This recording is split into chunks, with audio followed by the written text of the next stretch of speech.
ನಮಸ್ತೆ. ಹರೇ ಕೃಷ್ಣ. ಎಲ್ಲರಿಗೂ ಇಸ್ಕಾನ್ ಶ್ರೀ ರಾಧಾ ಗೋವಿಂದ ಮಂದಿರ ಮಂಗಳೂರು ಆಯೋಜಿಸಿದಂತ ಭಗವದ್ಗೀತೆ ಯಥಾರೂಪ ಆಳವಾದ ಅಧ್ಯಯನದ ತರಗತಿಗೆ ತಮ್ಮೆಲ್ಲರಿಗೂ ಕೂಡ ಸ್ವಾಗತ. ಇಂದಿನ ತರಗತಿಯನ್ನು ನಾವು ಪ್ರಣಾಮ ಮಂತ್ರದೊಂದಿಗೆ ಪ್ರಾರಂಭ ಮಾಡೋಣ. ಓಂ ನಮೋ ಭಗವತೆ ವಾಸುದೇವಾಯ. ಓಂ ನಮೋ ಭಗವತೆ ವಾಸುದೇವಾಯ. ಓಂ ನಮೋ ಭಗವತೆ ವಾಸುದೇವಾಯ. ಓಂ ಅಜ್ಞಾನತಿಮಿರಾಂಧಸ್ಯ ಜ್ಞಾನಾಂಜನ ಶಲಾಕಯಾ ಚಕ್ಷುರ್ಮಿಲಿತಂ ಯೇನ ತಸ್ಮೈ ಶ್ರೀ ಗುರುವೇ ನಮಃ. ಶ್ರೀ ಚೈತನ್ಯ ಮನೋಭೀಷ್ಟಂ ಸ್ಥಾಪಿತಂ ಯೇನ ಭೂತಲೇ ಸ್ವಯಂ ರೂಪ ಕದಾ ಮಹ್ಯಂ ದದಾತಿ ಸ್ವಪದಾಂತಿಕಂ. ವಂದೇಹಂ ಶ್ರೀ ಗುರೋಃ ಶ್ರೀಯುತಾಪದಕಮಲಂ ಶ್ರೀಗುರೋನ್ ವೈಷ್ಣವಾಂಶ್ಚ ಶ್ರೀರೂಪಂ ಸಾಗ್ರಜಾತಂ ಸಹಗಣ ರಘುನಾಥಾನ್ವಿತಂ ತಂ ಸಜೀವಂ ಸಾದ್ವೈತಂ ಸಾವಧೂತಂ ಪರಿಜನ ಸಹಿತಂ ಕೃಷ್ಣ ಚೈತನ್ಯ ದೇವಂ ಶ್ರೀರಾಧಾ ಕೃಷ್ಣ ಪಾದಾನ್ ಸಹಗಣ ಲಲಿತಾ ಶ್ರೀ ವಿಶಾಖಾನ್ವಿತಾಂಶ್ಚ. हे कृष्णा करुणा सिंधो दीनबंधो जगत्पते गोपेश गोपिका कांत राधा कांत नमस्तुते. तप्त कांचन गौरांगी राधे वृंदावनेश्वरी वृषभानुसुते देवी प्रणमामि हरिप्रिये. नमः ओं विष्णुपादाय कृष्ण प्रेष्ठाय भूतले श्रीमते भक्ति वेदांत स्वामिनिते नामिने. नमस्ते सारस्वते देवे गौरवाणी प्रचारिणे निर्विशेष शून्यवादी पाश्चात्य देशतारिणे.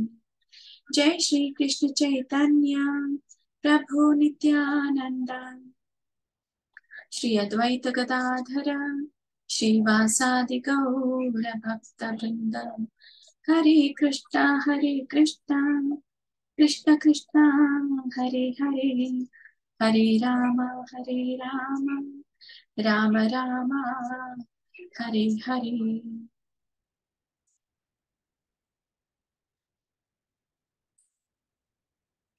इस्कॉन श्री राधा गोविंद की जय. ಎಲ್ಲ ಗುರು ಪರಂಪರೆಗೂ ಜೈ. ಎಲ್ಲ ದೀಕ್ಷಾ ಗುರುಗಳಿಗೂ ಜೈ. ಎಲ್ಲ ಶಿಕ್ಷಾ ಗುರುಗಳಿಗೂ ಜೈ. ಶ್ರೀಲ ಪ್ರಭುಪಾದ್ ಕಿ ಜೈ. ಇಲ್ಲಿ ನೆರೆದಿರುವಂತಹ ಎಲ್ಲ ಭಕ್ತ ವೃಂದಕ್ಕೂ ಜೈ.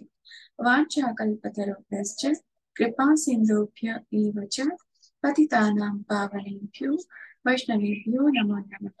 ಅನಂತ ಕೋಟಿ ವೈಷ್ಣವ ವೃಂದ ಕಿ ಜೈ. ಶ್ರೀಲ ಪ್ರಭುಪಾದ್ ಕಿ ಜೈ.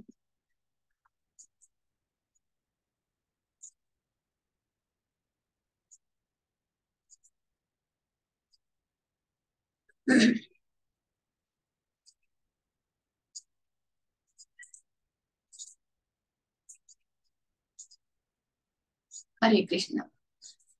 ನಿನ್ನೆಯ ತರಗತಿಯವರೆಗೂ ನಾವು ಭಗವದ್ಗೀತೆ ಅಧ್ಯಾಯ 4 ಒಂದು ಸಾರಾಂಶ ಉಪಸಂಹಾರವನ್ನ ತಿಳಿದುಕೊಂಡ್ವಿ.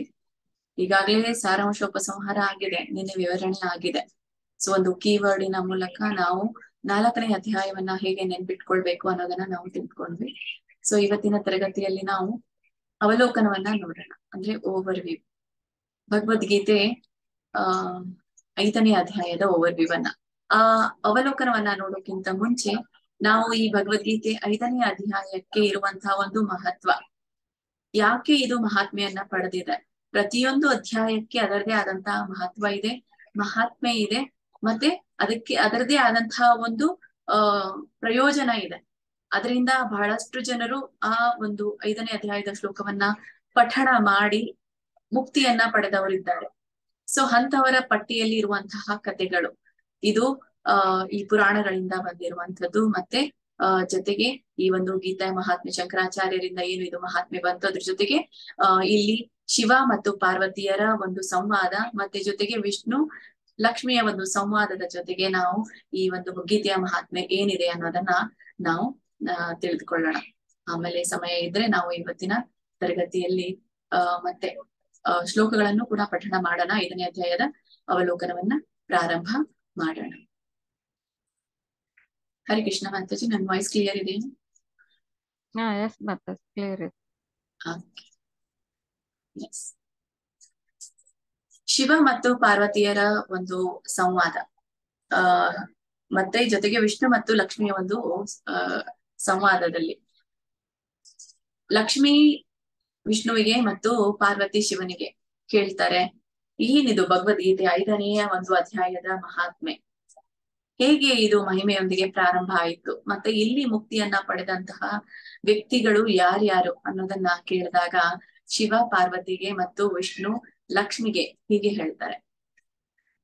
ಒಂದು ದಿನ ಇದ್ರಲ್ಲಿ ಮದ್ರ ದೇಶ ಅಂತ, ಮದ್ರ ದೇಶದಲ್ಲಿ ಈ ಒಂದು ಪುರುಕುತ್ಸ ಎಂಬ ನಗರ, ಅಂದ್ರೆ ಈಗ ಹೇಗೆ ಭಾರತ ದೇಶದಲ್ಲಿ ವಿಭಿನ್ನವಾದಂತಹ ನಗರಗಳಿದೆಯೋ ಹಾಗೆಯೇ ಇದು ಒಂದು ಮದ್ರ ದೇಶ ಅನ್ನುವಂಥದ್ದು. ಅಲ್ಲಿ ಪುರುಕುತ್ಸ ಅನ್ನುವಂತಹ ಒಂದು ನಗರ. ಆ ನಗರದಲ್ಲಿ ಪಿಂಗಳ ಎನ್ನುವಂತಹ ಒಬ್ಬ ಬ್ರಾಹ್ಮಣನಿದ್ದ. ಆ ಬ್ರಾಹ್ಮಣ ಹೇಗೆ ಬ್ರಾಹ್ಮಣರ ಒಂದು ಗುಣಗಳಿರುತ್ತೋ ಆ ಬ್ರಾಹ್ಮಣರ ಗುಣಗಳನ್ನ ಅವನು ಪಡೆದಿದ್ದಿಲ್ಲ. ಸೊ ಇವನು ಬ್ರಾಹ್ಮಣರ ಕುಟುಂಬದಲ್ಲಿ ಹುಟ್ಟಿದ್ರು ಕೂಡ ಆ ಬ್ರಾಹ್ಮಣರ ಗುಣಗಳು ಅವನಲ್ಲಿ ಇರ್ಲಿಲ್ಲ. ಹೇಗೆ ಬ್ರಾಹ್ಮಣ ಅಂದ್ರೆ ನಾವು ಬ್ರಹ್ಮಾಣತೀತಿ ಬ್ರಾಹ್ಮಣ ಅಂತ ಹೇಳ್ತೇವೆ. ಯಾಕೆ ಅವ್ರಿಗೆ ಬ್ರಹ್ಮಾಣತೀತಿ ಬ್ರಾಹ್ಮಣ ಅಂತ ಹೇಳ್ತೇವೆ? ಯಾಕಂದ್ರೆ ಅವರು ಬ್ರಹ್ಮಜ್ಞಾನಿಗಳಾಗಿರ್ತಾರೆ, ವೇದಗಳ ಅಧ್ಯಯನವನ್ನ ಮಾಡಿರ್ತಾರೆ, ಮತ್ತೆ ಒಳ್ಳೆಯ ಗುಣಗಳಿದ್ದವರಾಗಿರ್ತಾರೆ, ಸತ್ಕರ್ಮಗಳಲ್ಲಿ ಅವರು ನಿರತರಾಗಿರ್ತಾರೆ. ಹಾಗಾಗಿ ಅವ್ರಿಗೆ ನಾವು ಏನಂತ ಹೇಳ್ತೇವೆ? ಬ್ರಹ್ಮಾಣತೀತಿ ಬ್ರಾಹ್ಮಣ ಅಂತ ಹೇಳ್ತೇವೆ. ಸತ್ಕರ್ಮಗಳನ್ನ ಹೊಂದಿದವರು ಅಂತ ನಾವು ಹೇಳ್ತೇವೆ. ಹೀಗೆ ಈ ಪಿಂಗಳ ಎನ್ನುವಂತಹ ಒಬ್ಬ ಬ್ರಾಹ್ಮಣ ಕೇವಲ ಜಾತಿಯಿಂದ ಮಾತ್ರ ಅವನು ಬ್ರಾಹ್ಮಣನಾಗಿದ್ದ. ಅವನಿಗೆ ಆಸಕ್ತಿ ಇರೋದು ಬ್ರಾಹ್ಮಣರ ಒಂದು ಗುಣಗಳಲ್ಲಿರುವಂತಹ ಜ್ಞಾನದ ಬಗ್ಗೆ ಅಲ್ಲ. ಅಂದ್ರೆ ಬ್ರಾಹ್ಮಣರು ವೇದಾಧ್ಯಯನಗಳಲ್ಲಿ ಹೆಚ್ಚಿನ ಆಸಕ್ತಿಯನ್ನ ಹೊಂದಿರ್ತಾರೆ. ಅದೇ ಪ್ರಕಾರವಾದಂತಹ ವೇದಾಧ್ಯಯನದಲ್ಲಿ ಇರುವಂತಹ ಅಂಶಗಳನ್ನ ಇತರರು ಕೂಡ ಕೊಡುವಂತವರಾಗಿರ್ತಾರೆ. ಆದ್ರೆ ಈ ಒಂದು ಪಿಂಗಳ ಅನ್ನುವಂತಹ ಬ್ರಾಹ್ಮಣ ನರ್ತನ, ಸಂಗೀತ, ವಾದ್ಯ ಇವುಗಳ ಸೇವೆಯನ್ನ ಕೊಡೋದ್ರಲ್ಲಿ ಅವನು ಆಸಕ್ತಿ ಆಗಿದ್ದ. ಅಂದ್ರೆ ಇಂಥ ಒಂದು ಆಸಕ್ತಿ ಅವನಲ್ಲಿ ಇತ್ತು. ಆದ್ರೂ ಇದು ಒಂದು ಕಲೆನೆ. ಹಾಗಾಗಿ ಆ ಒಂದು ಮದ್ರ ದೇಶದ ರಾಜ ಅವನು ಹೆಚ್ಚಿನದಾಗಿ ಕಲೆಗೆ ಪ್ರಾಶಸ್ತ್ಯತೆಯನ್ನ ಕೊಡುತ್ತಿದ್ದ. ಹಾಗಾಗಿ ಈ ಪಿಂಗಳನನ್ನು ಕೂಡ ಅವನು ತನ್ನ ರಾಜ್ಯದಲ್ಲಿ ಒಂದು ಆಶ್ರಯವನ್ನ ಕೊಟ್ಟ. ಆ ಕಲೆಯನ್ನ ಮುಂದುವರಿಸ್ಲಿಕ್ಕೆ ಮತ್ತೆ ಕಲೆಯನ್ನ ತಿಳಿಸ್ಲಿಕ್ಕೆ ಅವನಿಗೆ ಆಶ್ರಯವನ್ನ ಕೊಟ್ಟ. ಯಾರು? ಈ ಮದ್ರ ದೇಶದ ರಾಜ. ಮತ್ತೆ ಅದು ರಾಜನ ಕರ್ತವ್ಯ ಕೂಡ. ಯಾರು ಆ ರಾಜ್ಯದಲ್ಲಿ ಕಲೆಗಾರರಿರ್ತಾರೋ ಮತ್ತೆ ಯಾರು ಜ್ಞಾನದಲ್ಲಿ ಆಸಕ್ತರಾಗಿರ್ತಾರೋ ಅಂತವರಿಗೆ ರಾಜ್ಯದಲ್ಲಿ ಒಂದು ಆಶ್ರಯವನ್ನ ಕೊಡೋದು ಕೂಡ ರಾಜನ ಕರ್ತವ್ಯವಾಗಿತ್ತು. ಸೊ ಆ ಕರ್ತವ್ಯವನ್ನ ಈ ಒಂದು ಪಿಂಗಳ ಬ್ರಾಹ್ಮಣ ಅದರ ಸರಿಯಾದ ಉಪಯೋಗವನ್ನ ಪಡ್ಕೊಳ್ತಾನೆ. ಯಾಕಂದ್ರೆ ಅವನಿಗೆ ಆಸಕ್ತಿ ಇರೋದು ಕೇವಲ ಈ ಕಲೆಯ ಜ್ಞಾನದಲ್ಲಿ. ಹಾಗಾಗಿ ಕಲೆಯ ಜ್ಞಾನ ಅಂತಂದಾಗ ಐಂದ್ರಿಯ ಸುಖಕ್ಕೆ ಅಂದ್ರೆ ಇಂದ್ರಿಯಗಳ ಸುಖಕ್ಕೆ ಹೆಚ್ಚಿನ ಆಸಕ್ತಿಯನ್ನ ಹೊಂದಿರುವಂತದ್ದು ಇದು. ಹಾಗಾಗಿ ಈಗ ಹೇಗೆ ರಾಜನ ಬಹು ವಲ್ಲಭ ಅಂತ ಹೇಳ್ತಾರೆ. ಅದರ ಅರ್ಥ ಹೇಗೆ ರಾಜನಿಗೆ ಬಹಳಷ್ಟು ಮಡದಿಯರಿರ್ತಾರೆ, ಮತ್ತೆ ಅವನ ಸುತ್ತ ಸ್ತ್ರೀಯರ ಗುಂಪು ಕೂಡ ಇರುತ್ತೆ. ರಾಜ್ಯ ದರ್ಬಾರದಲ್ಲಿ ಸುತ್ತಮುತ್ತಲೂ ಸ್ತ್ರೀಯರು ಇರ್ತಿರ್ತಾರೆ. ಹಾಗಾಗಿ ಈ ಪಿಂಗಳ ನಿಗೂ ಕೂಡ ಅಂದ್ರೆ ಬ್ರಾಹ್ಮಣನಿಗೂ ಕೂಡ ಇದರಲ್ಲಿ ಆಸಕ್ತಿ ಹೆಚ್ಚಿತ್ತು. ಹಾಗಾಗಿ ಇಂದ್ರಿಯ ಒಂದು ರಾಮನಾಗಿದ್ದ ಅವನು. ಈ ರಾಜಕನ್ನಿಕೆಯರಿಗೆ ಹೇಗೆ ರಾಜನ ಸುತ್ತ ಸ್ತ್ರೀಯರ ಗುಂಪು ಇತ್ತೋ ಆ ಒಂದು ರಾಜಕನ್ನಿಕೆಯರ ಜೊತೆ ಅವನ ಒಡನಾಟ ಹೆಚ್ಚಿತ್ತು. ಹೀಗೆ ಪಿಂಗಳ ಒಬ್ಬ ಯಾಕೆ ಈ ಒಂದು ರಾಜಕನ್ನಿಕೆಯರ ಜೊತೆ ಒಡನಾಟ ಒಂದು ಹೆಚ್ಚಿತ್ತು ಅಂತಂದ್ರೆ ಪಿಂಗಳ ಬ್ರಾಹ್ಮಣ ಒಳ್ಳೆಯ ಸಂಗೀತಗಾರನಾಗಿದ್ದ, ಒಳ್ಳೆಯ ನೃತ್ಯಗಾರ, ಒಳ್ಳೆಯ ವಾದ್ಯಗಾರ, ಮತ್ತೆ ಅದ್ರ ಜೊತೆಗೆ ಸೌಂದರ್ಯ ಅನ್ನೋದು ಕೂಡ ಅವನಿಗೆ ಇತ್ತು. ಮತ್ತೆ ಅದ್ರ ಜೊತೆಗೆ ಸ್ತ್ರೀಯರ ಸಂಘವೂ ಕೂಡ ಅವನಿಗೆ ಇದ್ದದ್ರಿಂದ ಅವನಲ್ಲಿ ಬಹಳ ಅಹಂಕಾರ ತುಂಬಿತ್ತು. ಹೀಗೆ ಈ ಒಂದು ಎಲ್ಲ ಕಲೆಯ ಅನ್ನ ಅವನು ಪಡ್ಕೊಂಡು ಈ ಒಂದು ಏನ್ ಹೇಳ್ತೇವೆ ಕೌಶಲ್ಯ ಅವನಲ್ಲಿತ್ತು, ಮತ್ತೆ ಜೊತೆಗೆ ಅಹಂಕಾರವೂ ಕೂಡ ಇತ್ತು. ಹೀಗೆ ಏನೋ ಹೇಳ್ತಾರಲ್ಲ, ಅಂದ್ರೆ ವಿದ್ಯೆ ಎನ್ನುವುದು ಯಾವಾಗ್ಲೂ ನಮ್ಗೆ ವಿನಯವನ್ನ ಕಲಿಸ್ಕೊಡ್ಬೇಕು. ಒಳ್ಳೆಯ ವಿದ್ಯೆ ಇದ್ದಾಗ ವ್ಯಕ್ತಿಗೆ ವಿನಯ ತನ್ನಿಂತಾನೇ ಬರುತ್ತೆ. ಮತ್ತೆ ಅದು ಲೋಕೋಪಕಾರಿ ಕೂಡ, ಅದು ಒಳ್ಳೆಯ ಉಪಯೋಗಕ್ಕೆ ಬರುತ್ತೆ ಜನಕ್ಕೆ, ಸಮಾಜಕ್ಕೆ. ಆದ್ರೆ ಯಾವ ವ್ಯಕ್ತಿಗೆ ವಿದ್ಯೆ ಅನ್ನೋದು ಅಹಂಕಾರ ಆದಾಗ ಆ ವ್ಯಕ್ತಿಗೆ ಏನಾಗತ್ತೆ, ಆ ಲೋಕಕ್ಕೆ ಅವನು ಏನಾಗೋಗ್ಬಿಡ್ತಾನೆ,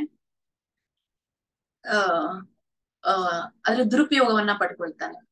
ಅವನು ಬೇಡವಾಗಿ ಹೋಗ್ಬಿಡ್ತಾನೆ ಆ ಲೋಕಕ್ಕೆ. ಯಾಕಂದ್ರೆ ಅಹಂಕಾರ ಇರೋದ್ರಿಂದ ಆ ಒಂದು ವಿದ್ಯೆ ಯಾರಿಗೂ ಕೂಡ ಉಪಯೋಗಕ್ಕೆ ಬರೋದಿಲ್ಲ. ಮತ್ತೆ ಜೊತೆಗೆ ಲೋಕದ ಅಲ್ಲಿ ಲೋಕದ ಜನರಿಗೆ ಇದರ ಒಂದು ಏನು ಅವನಿಂದ ಕಷ್ಟವೂ ಕೂಡ ಸಂಭವಿಸಬಹುದು ಅಂತ. ಅಂದ್ರೆ ಅವನ ಸುತ್ತಮುತ್ತಲಿನ ಇರುವಂತಹ ಜನರಿಗೆ.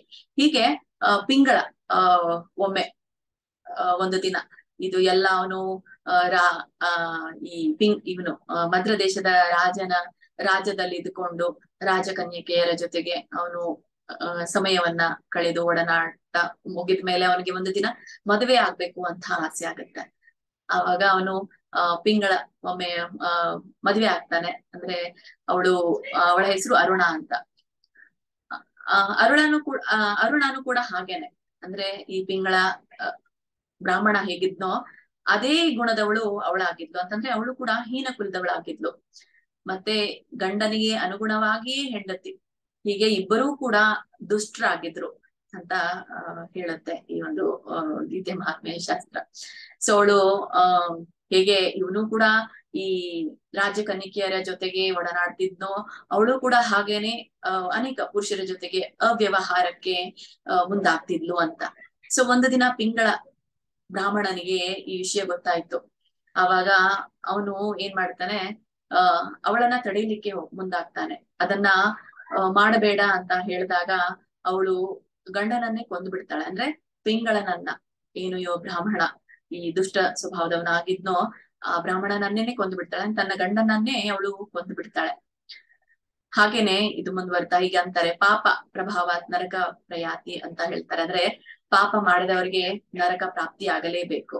ಇಲ್ಲಿ ಪಿಂಗಳನೂ ಕೂಡ ಪಾಪವನ್ನ ಮಾಡಿದ್ದ, ಮತ್ತೆ ಜೊತೆಗೆ ಅರುಣ ಕೂಡ ಪಾಪವನ್ನ ಮಾಡಿದ್ಲು, ಗಂಡನನ್ನ ಕೊಂದಿದ್ಲು. ಹೀಗೆ ಅವ್ರಿಗೆ ನರಕ ಪ್ರಾಪ್ತಿ ಆಗಲೇಬೇಕಿತ್ತು.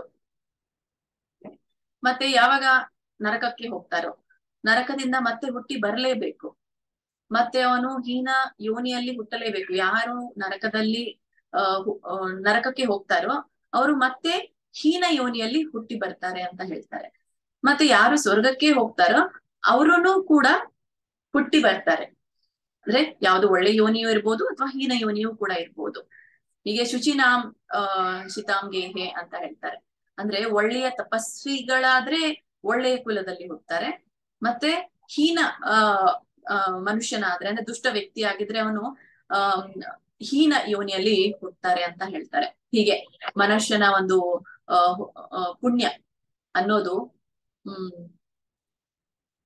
ಎಷ್ಟು ಪಡೆದಿರ್ತೀವೋ ಅಲ್ಲಿವರೆಗೂ ಮಾತ್ರ ಇರುತ್ತೆ. ಅಂದ್ರೆ ಅದನ್ನ ನಾವು ಕ್ಷಯಿಸುವವರೆಗೂ ಇರುತ್ತೆ. ಅದನ್ನ ಕ್ಷಯಿಸಿದ ಮೇಲೆ ಆ ಪುಣ್ಯ ಅನ್ನೋದು ಖಾಲಿ ಆದ್ಮೇಲೆ ಮತ್ತೆ ನಾವು ಮರುಜನ್ಮವನ್ನ ಪಡಿಲಿಕ್ಕೆ ಭೂಮಿಗೆ ಬರ್ಲೇಬೇಕು. ಹಾಗಾಗಿ ಇಲ್ಲಿ ಪಿಂಗಳನೂ ಕೂಡ ಪಿಂಗಳನ ಒಂದು ಪುಣ್ಯ ಖಾಲಿ ಆಗಿತ್ತು ಅಂತಂದ್ರೆ ಪುಣ್ಯ ಮುಗಿದಿತ್ತು. ಅಂದ್ರೆ ಪುಣ್ಯ ಇರ್ಲೇ ಇಲ್ಲ, ಯಾಕಂದ್ರೆ ಅವನ ಹತ್ರ ಪುಣ್ಯ ಇರ್ಲೇ ಇಲ್ಲ. ಹಾಗಾಗಿ ಅವನು ನರಕಕ್ಕೆ ಹೋಗ್ತಾನೆ. ಇನ್ನೊಂದು ಯುಕ್ತಿ ಇದೆ. ಏನು ಅಂತಂದ್ರೆ, ಈಗ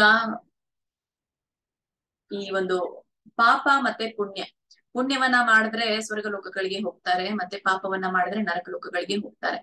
ಮೇಲೆ ಕೆಳಗೆ ಅಂತ ಹೇಳ್ತೇವೆ. ಪಾಪ ಮಾಡಿದ್ರೆ ಕೆಳಗಿನ ಲೋಕಗಳಿಗೆ, ಪುಣ್ಯ ಮಾಡಿದ್ರೆ ಮೇಲಿನ ಲೋಕಗಳಿಗೆ. ಈ ಮೇಲಿನ ಲೋಕ ಕೆಳಗಿನ ಲೋಕ ಮಧ್ಯದಲ್ಲಿ ಇರೋದು ಈ ಭೂಮಿ. ಇಲ್ಲಿ ಅವ್ರದ್ದು ಏನೇ ಕ್ಷಯವಾದ್ರೂ ಕೂಡ, ಕ್ಷಯ ಅಂತಂದ್ರೆ ಪುಣ್ಯನೂ ಕ್ಷಯ ಆಗ್ಬೋದು ಅಥವಾ ಪಾಪನೂ ಕ್ಷಯ ಆಗ್ಬೋದು. ಕಡಿಮೆ ಆದ್ಮೇಲೆ ಅವರು ಮತ್ತೆ ಮರಳಿ ಈ ಮಧ್ಯದಲ್ಲಿ ಇರುವಂತಹ ಲೋಕಕ್ಕೆ ಅವರು ಬರ್ಲೇಬೇಕು, ಯಾರೇ ಆಗ್ಲಿ.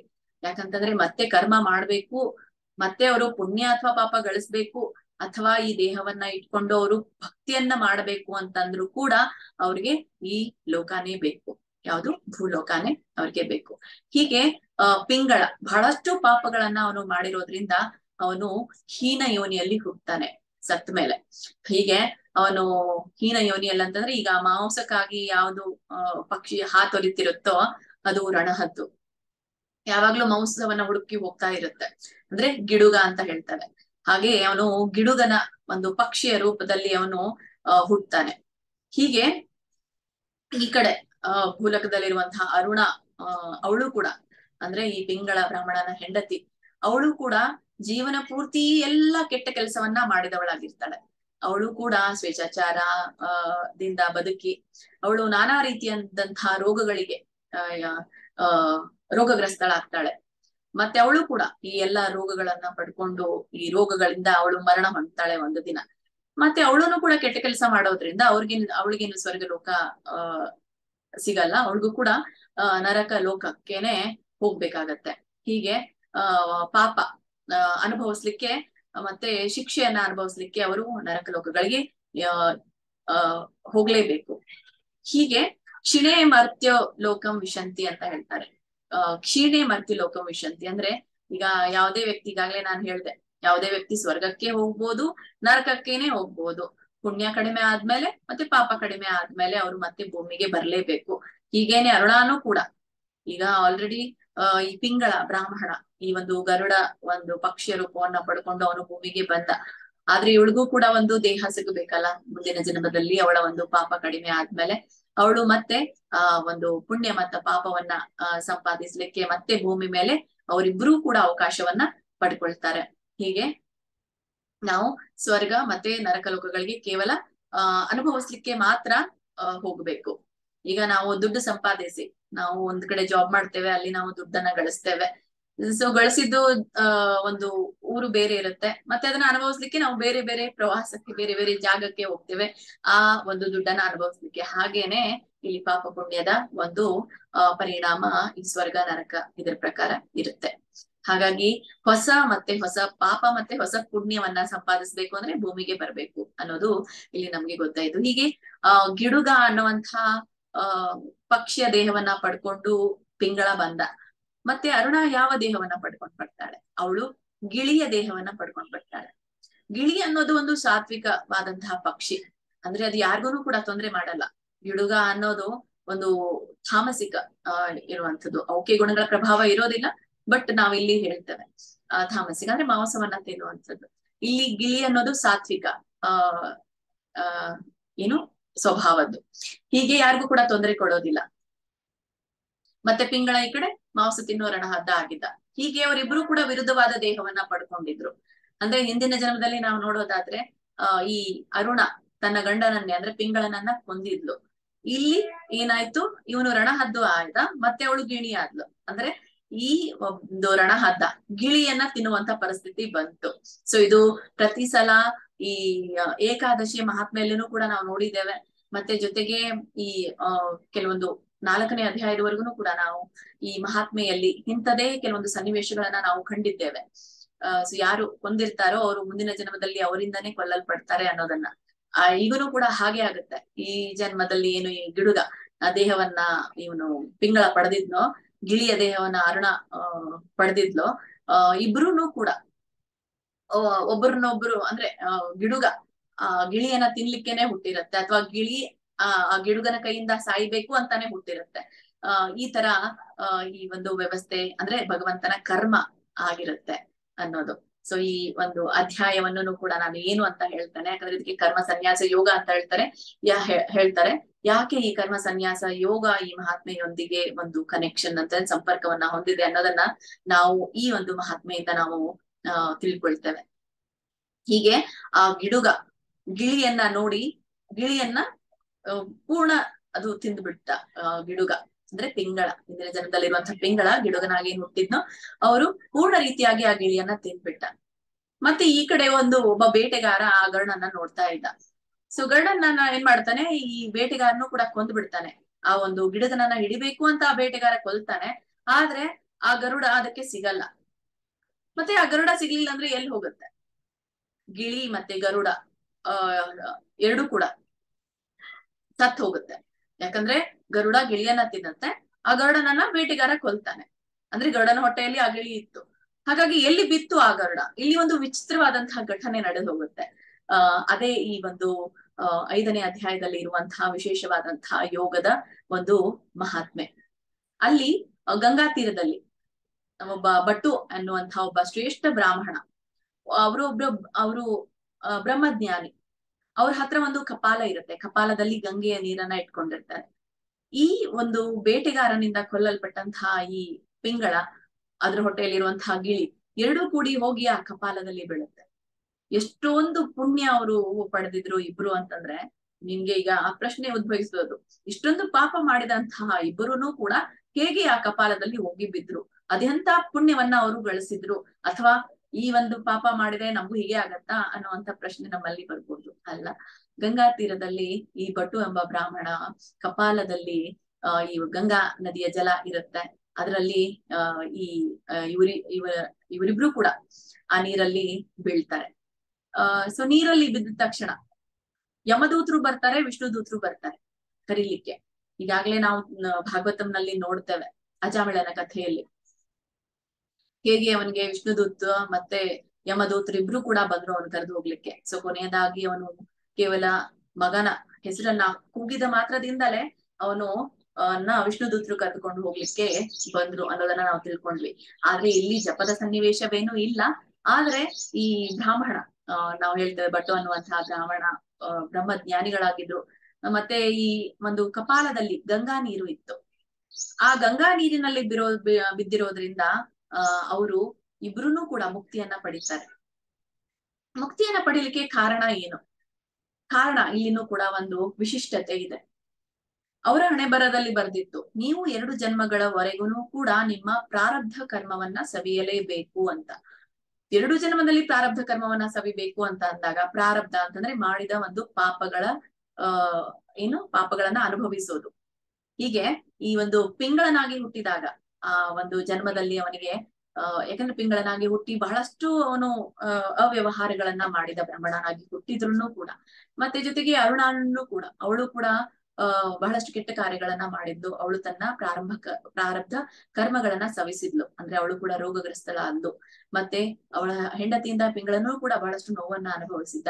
ಮತ್ತೆ ಮುಂದಿನ ಜನ್ಮದಲ್ಲಿ ಅಂದ್ರೆ ಯಾವಾಗ ಗಿಡುಗನಾಗಿ ಪಿಂಗಳ ಮತ್ತೆ ಅರುಣ ಗಿಳಿಯಾಗಿ ಬಂದು ಅವಾಗನು ಕೂಡ ತಮ್ಮ ಒಂದು ಪ್ರಾರಬ್ಧ ಕರ್ಮವನ್ನ ಅವ್ರು ಸವಿಸ್ಬೇಕಾಯ್ತು.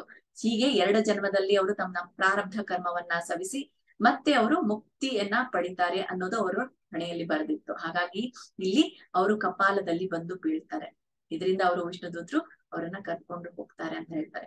ಯಾಕೆ ಇದು ವಿಷ್ಣುದೂತರಿಂದಾನೇ ಕರೆದುಕೊಂಡು ಹೋಗಲಾಯಿತು?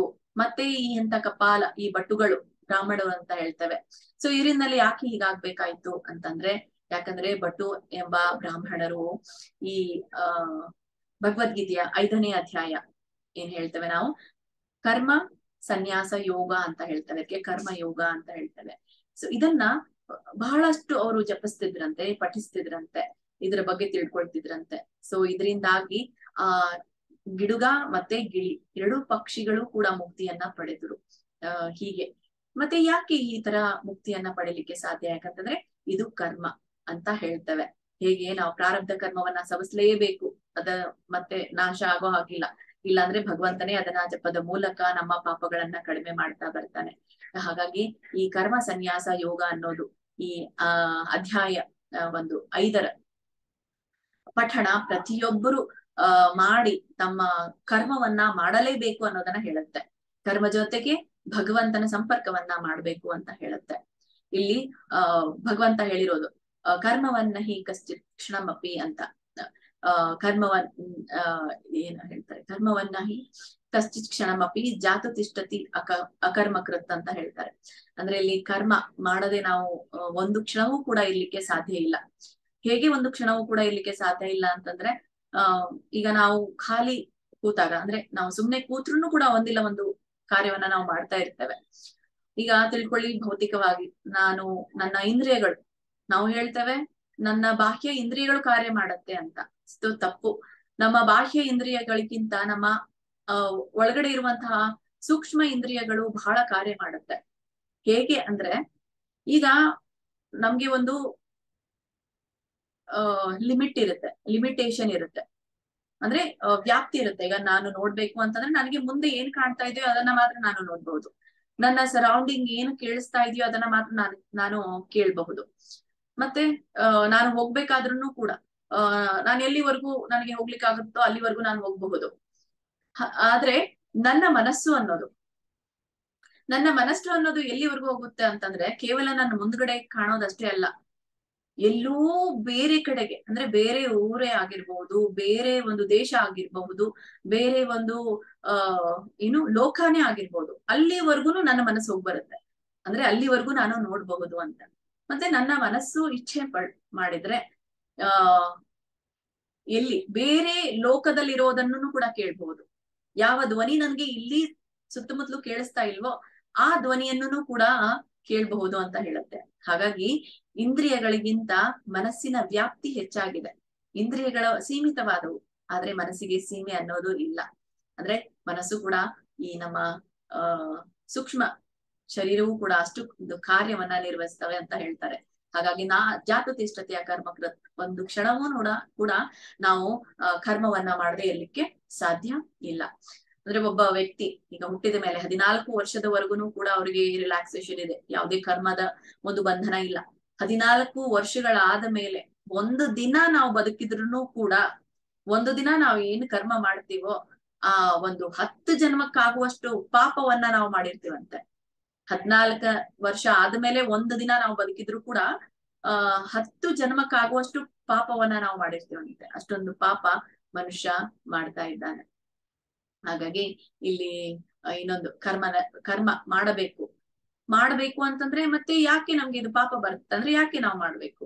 ಅದಕ್ಕೂ ಕೂಡ ಭಗವಂತ ಕೃಷ್ಣ ಭಗವದ್ಗೀತೆಯಲ್ಲಿ ಹೇಳ್ತಾರೆ, ಕಾಮ್ಯಾನಾಂ ಕರ್ಮಣ್ಯಾಸಂ ಸನ್ಯಾಸಂ ಕವಯೋ ವಿದುಹು ಅಂತ ಹೇಳ್ತಾರೆ. ಅಂದ್ರೆ ಈ ಕರ್ಮ ಮಾಡಬೇಕು, ಆದ್ರೆ ಫಲದ ಒಂದು ಆಸಕ್ತಿ ಇರಬಾರ್ದು ಅಂತ, ಫಲಾಪೇಕ್ಷೆ ಇರಬಾರ್ದು ಅನ್ನೋದನ್ನ ಇಲ್ಲಿ ಭಗವಂತ ನಮ್ಗೆ ಭಗವದ್ಗೀತೆಯನ್ನು ಕೂಡ ತಿಳಿಸ್ತಾರೆ.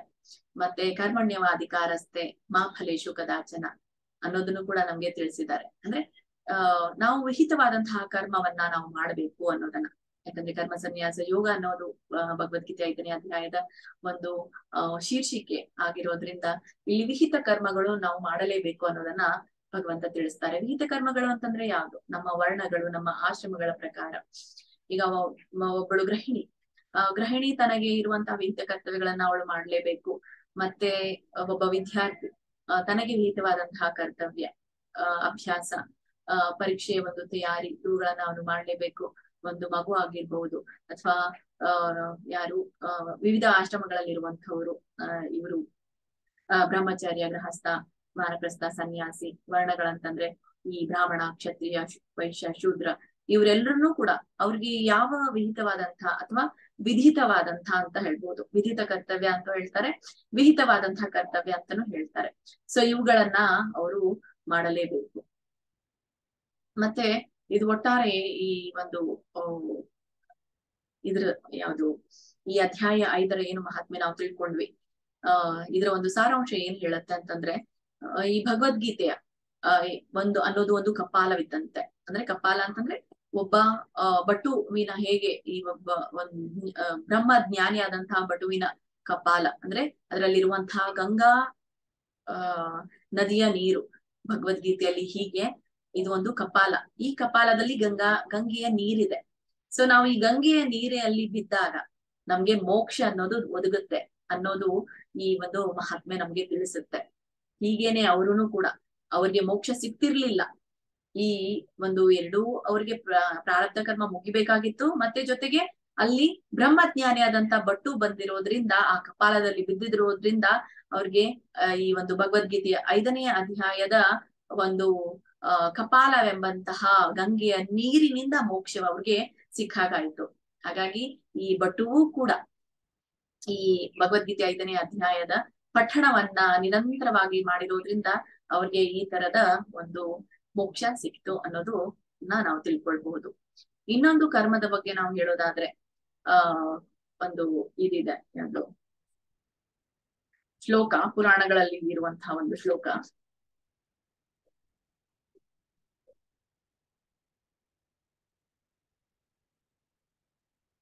ಧನಾನಿ ಭೂಮೋ ಪಶವಶ್ಚ, ಕ್ಷಮಿಸಿ, ಪುರಾಣದಲ್ಲಿರುವಂತಹ ಶ್ಲೋಕ. ಧನಾನಿ ಭೂಮೋ ಪಶವಶ್ಚ ಗೋಷ್ಠಿ ಭಾರ್ಯ ಗೃಹಧಾರಿತ ಸುತ ಸ್ಮಶಾನೆ ದೇಹಿಶ್ಚಿತಾಯಾಂ ಪರಲೋಕ ಮಾರ್ಗೆ ಕ್ರಮಾನುಗಚ್ಚತಿ ಜೀವೈಕಃ ಅನ್ನೋದನ್ನ ಇಲ್ಲಿ ತಿಳಿಸ್ತಾರೆ. ಇದರ ಅರ್ಥ ಬಹಳ ಚೆನ್ನಾಗಿದೆ. ಧನಾನಿ ಭೂಮೋ ಅಂತ ಹೇಳ್ತಾರೆ. ಧನಾನಿ ಭೂಮೋ ಅಂತಂದ್ರೆ ಈಗ ಒಬ್ಬ ವ್ಯಕ್ತಿ ನಾವು ತಿಳ್ಕೊಂಡಿದ್ದೀವಿ, ಹುಟ್ಟಿದಾಗನೂ ಕೂಡ ಏನೂ ನಾವು ತರೋದಿಲ್ಲ, ಇದೆಲ್ಲರಿಗೂ ಗೊತ್ತು. ಮತ್ತೆ ಸತ್ತಾಗಲೂ ಕೂಡ ನಾವು ಏನನ್ನೂ ಕೂಡ ನಮ್ಮ ಜೊತೆಗೆ ತೆಗೆದುಕೊಂಡು ಹೋಗೋದಿಲ್ಲ ಅನ್ನೋದನ್ನ. ಮತ್ತೆ ಪಶವಶ್ಚ ಗೋಷ್ಠಿ ಅಂತ ಹೇಳ್ತಾರೆ. ಪಶವಶ್ಚ ಗೋಷ್ಠಿ ಅಂದ್ರೆ ನಮ್ ಜೊತೆ ಪಶು ಇತ್ತಂದ್ರೂ ಕೂಡ ಆ ಪಶು ನಮ್ಮ ಜೊತೆಗೆ ಬರೋದಿಲ್ಲ. ಅದಕ್ಕೂ ಕೂಡ ಗೊತ್ತಾಗತ್ತೆ ನಮ್ಮ ಜೀವ ಹೋಗ್ತಾ ಇದೆ ಅನ್ನೋದು. ಭಾರ್ಯಾಗ್ರಹದ್ವಾರಿತ್ ಅಂತ ಹೇಳ್ತಾರೆ. ಭಾರ್ಯ ಅಂದ್ರೆ ಹೆಂಡತಿ. ಭಾರ್ಯಾಗ್ರಹದ್ವಾರಿತ್ ಅಂದ್ರೆ ಹೆಂಡತಿ ಕೇವಲ ಈಗ ನಾವು ಸತ್ತ ಮೇಲೆ ನಮ್ಮ ಒಂದು ದೇಹ ಹೋಗ್ತಾ ಇದ್ದಾಗ ಹೆಂಡತಿ ಕೇವಲ ಬಾಗಿಲುವರೆಗೂ ಮಾತ್ರ ಇರ್ತಾಳೆ ಅಂತ ಹೇಳ್ತಾರೆ. ಮತ್ತೆ ಸುತ ಸ್ಮಶಾನೆ ಅಂತ ಹೇಳ್ತಾರೆ. ಮಗ ಸ್ಮಶಾನದವರೆಗೂ ಮಾತ್ರ ಬರ್ತಾನೆ ಅಂತ ಹೇಳ್ತಾರೆ. ದೇಹಸ್ಥಿತಾಯಾಮ್ ಅಂತ ಹೇಳ್ತಾರೆ. ಪರಲೋಕ ಮಾರ್ಗೆ ಅಂದ್ರೆ ಈ ಒಂದು ದೇಹಸ್ಥಿತಾಯಾಮ್ ಅಂದ್ರೆ ದೇಹ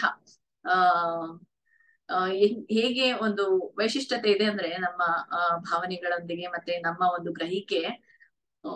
ದೇಹ ಯಾರು ಕೊಟ್ಟಿದ್ದಾರೆ? ದೇಹ ಕೊಟ್ಟವನು ಭಗವಂತ. ನಮ್ಗೆ ದೇಹ ಕೊಟ್ಟವನ ಮೇಲೆ ಪ್ರೀತಿನೇ ಇಲ್ಲ, ಭಗವಂತನ ಮೇಲೆ ಪ್ರೀತಿ ಇಲ್ಲ. ಯಾಕಂದ್ರೆ ದೇಹ ಅವನೇ ಕೊಟ್ಟಿರೋದು. ಆದ್ರೆ ದೇಹದ ಮೇಲೆ ಮಾತ್ರ ನಮ್ಗೆ ಪ್ರೀತಿ ಇದೆ. ಇದೇ ಒಂದು ವೈಶಿಷ್ಟ್ಯತೆ ಈ ದೇಹಿಸ್ಥಿತಾಯಾಮ್ ಅಂತ ಹೇಳ್ತಾರೆ. ದೇಹ ಕೊಟ್ಟವನ ಮೇಲೆ ನಮ್ಗೆ ಪ್ರೀತಿ ಇಲ್ಲ, ಆದ್ರೆ ದೇಹದ ಮೇಲೆ ಮಾತ್ರ ನಮ್ಗೆ ಪ್ರೀತಿ ಇದೆ. ಯಾಕೆ? ಆದ್ರೆ ಇದರಿಂದ ಏನಾಗುತ್ತೆ ಆ ವ್ಯಕ್ತಿಗೆ ಗೊತ್ತೇ ಇಲ್ಲ. ದೇಹ ಮಣ್ಣಲ್ಲಿ ಏನಾಗತ್ತೆ, ಮಣ್ಣಾಗಿ ಹೋಗುತ್ತೆ. ನಮ್ಮ ದೇಹ ಮಣ್ಣು ಒಳಗಡೆ ಹೋದ್ಮೇಲೆ ಏನಾಗತ್ತೆ, ಅದ್ರ ಮಣ್ಣು ಜೊತೆಗೆ ಮಣ್ಣಾಗೆ ಹೋಗುತ್ತೆ. ಮತ್ತೆ ಅದೇ ಅಗ್ನಿಯಲ್ಲಿ ಸುಟ್ಟಾಗ, ಬೆಂಕಿಯಲ್ಲಿ ಸುಟ್ಟಾಗ ಬೂದಿಯಾಗಿ ಹೋಗುತ್ತೆ ಅನ್ನೋದು ಜನ ತಿಳ್ಕೊಳ್ಳೋದೇ ಇಲ್ಲ.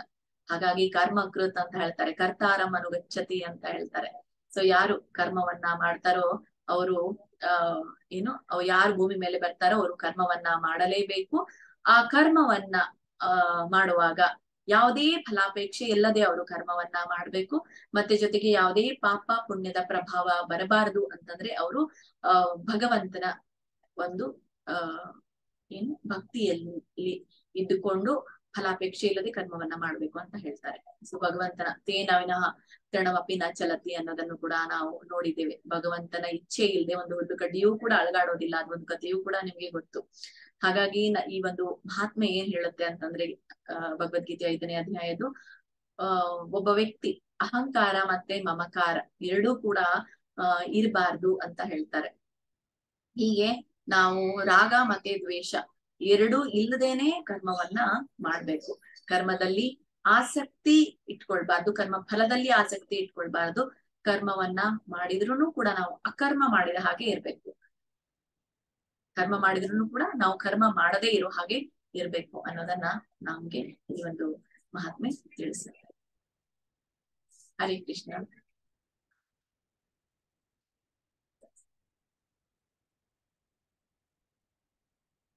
ಇವತ್ತಿನ ಒಂದು ಇಷ್ಟು ಮಹಾತ್ಮೆ, ಇಷ್ಟು ಪಾರ್ವತಿಗೆ ಶಿವ ಹೇಳಿದ್ರು, ಮತ್ತೆ ವಿಷ್ಣು ಲಕ್ಷ್ಮಿಗೆ ಇದ್ರ ಬಗ್ಗೆ ತಿಳಿಸಿದ್ರು. ಹೀಗೆ ನಾವೂ ಕೂಡ ಈ ಭಗವದ್ಗೀತೆಯ 5ನೇ ಅಧ್ಯಾಯವನ್ನ ಪಠಣೆ ಮಾಡಿ ಈ ಭಗವದ್ಗೀತೆಯ 5ನೇ ಅಧ್ಯಾಯದ ಕಪಾಲ ಅಂದ್ರೆ ಆ ಕಪಾಲದಲ್ಲಿ ಗಂಗೆಯ ನೀರಿನಲ್ಲಿ ನಾವು ಹೋಗಿ ಬೀಳ್ಬೇಕು ಅನ್ನೋದೇ ಈ ಒಂದು ಅಧ್ಯಾಯದ ಉದ್ದೇಶ ಅನ್ನೋದೇ. ಸೊ ಈ ಅಧ್ಯಾಯದಲ್ಲಿ ನಾವು ಏನೇನ್ ನೋಡ್ತೇವೆ ಅನ್ನೋದನ್ನ ನೋಡೋಣ.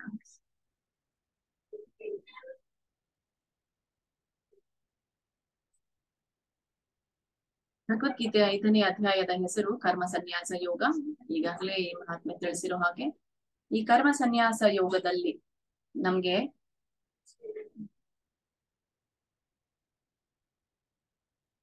ಒಟ್ಟಾರೆ 29 ಶ್ಲೋಕಗಳಿದೆ. 29 ಶ್ಲೋಕಗಳನ್ನ ನಾವಿಲ್ಲಿ ಕಲಿತೇವೆ.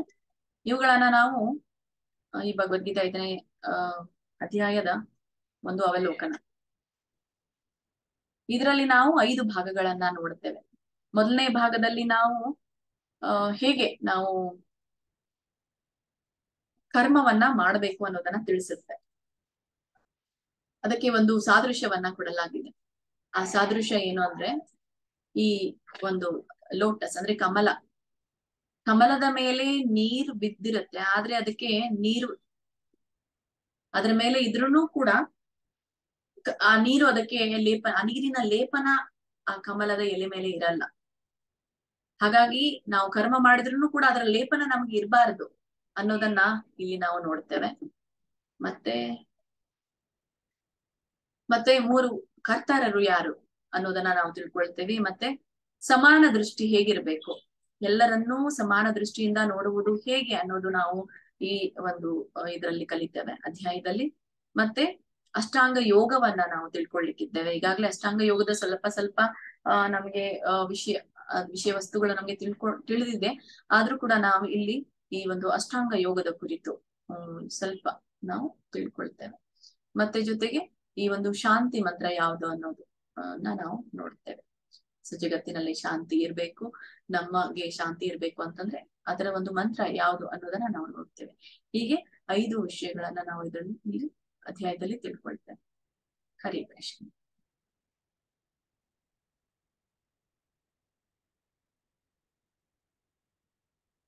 ಪ್ರಾರಂಭ ಮಾಡೋಣ. ಕೊನೆಯಲ್ಲಿ ನಾನು ತಗೊಳ್ತೇನೆ ಪ್ರಶ್ನೆಗಳನ್ನ.